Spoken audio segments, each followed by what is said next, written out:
السلام علیکم defence friends, Pakistan کی جانب سے چین سے J-10C ایکوزیشن سے متعلق DGISPR کے اہم بیان کی خبر پر بات کریں گے۔ Z-10ME اٹیک ہیلی کاپٹر کی پاسبل ایکوزیشن پر DGISPR کے رد عمل کو بھی ڈسکس کیا جائے گا۔ اسرائیلی ہیلی کاپٹر کو حادثہ، تائیوان کے اپنے ملکی ساختہ ڈرون کی ٹیسٹ فلائٹس، UAE، انڈیا اور اسرائیل سمیت دیگر بین الاقوامی دفاعی خبریں بھی اس ویڈیو میں شامل ہوں گی۔ So let's start.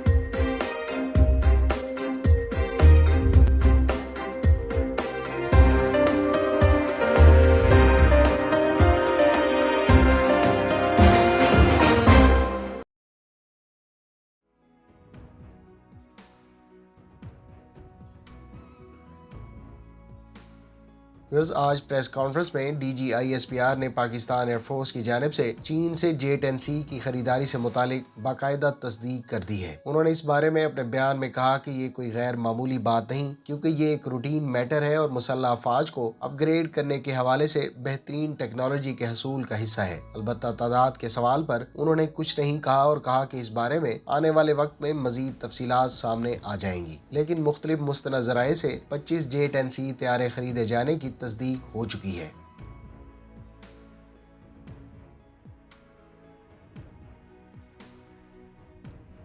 ترک نیوی کی یابوز کلاس فریگیٹ اور فرینچ نیول شپ نے 4 جنوری کو مشترکہ ایکسرسائز منعقد کی۔ یہ ایکسرسائز بلیک سی میں کنڈکٹ کی گئی۔ واضح ہے کہ 17 جون 2020 کو فرانس کی نیوی نے ترک نیول شپ سے متعلق الزام عائد کیا تھا کہ اس نے فرینچ نیول شپس کو گھیرے میں لینے کی کوشش کی، جس پر دونوں نیول فورسز کے درمیان اختلافات دیکھنے اور سننے کو ملے تھے۔ اس واقعے کے بعد دونوں ممالک کی نیول فورسز کے درمیان یہ پہلی مشترکہ ایکسرسائز ہے۔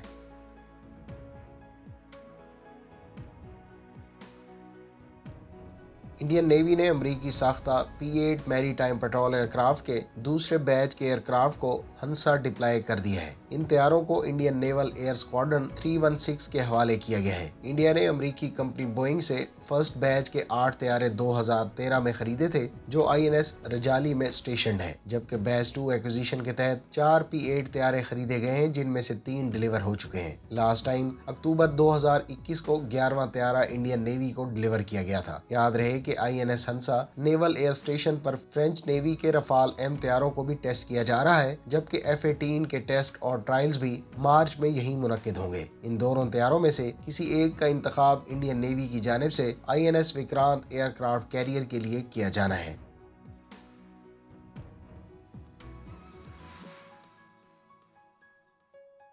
متحدہ عرب امارات نے اپنی فضائیہ کے زیر استعمال ایئر بس کے تیار کردہ A330 multi role tanker transport aircraft کے لیے اسرائیلی کمپنی ایلبٹ سسٹمز کو کانٹریکٹ ایوارڈ کیا ہے۔ $53 ملین کے اس کانٹریکٹ کے تحت اسرائیلی کمپنی ان طیاروں کے لیے airborne electronic warfare system اور direct infrared countermeasure supply کرے گی۔ اس پروجیکٹ پر کام 5 سال میں مکمل ہوگا۔ اطلاعات کے مطابق اس پروجیکٹ پر کام ایلبٹ سسٹمز کی UAE شاخ سر انجام دے گی۔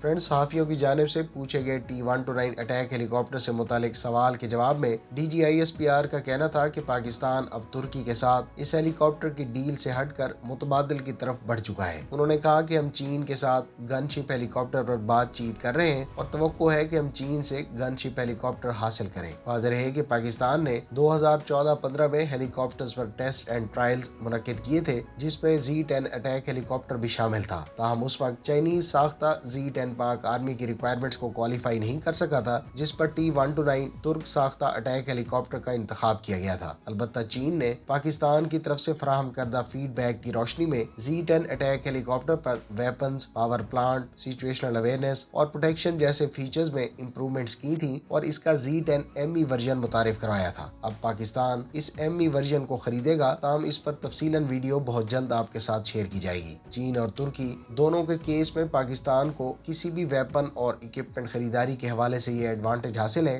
کہ یہ دونوں ممالک کی ریکوائرمنٹس یا فیڈ بیک کی روشنی میں ان ویپنز کو اپ گریڈ یا موڈیفائی کرنے کے لیے ہر وقت تیار ہوتے ہیں۔ میرے خیال سے پاکستان Z-10ME محدود نمبرز میں خریدے گا اور 2023 میں ممکنہ طور پر ترک ساختہ اٹک 2 یعنی T-929 عقائر کرے گا، جس کی فرسٹ فلائٹ مارچ 2023 میں متوقع ہے۔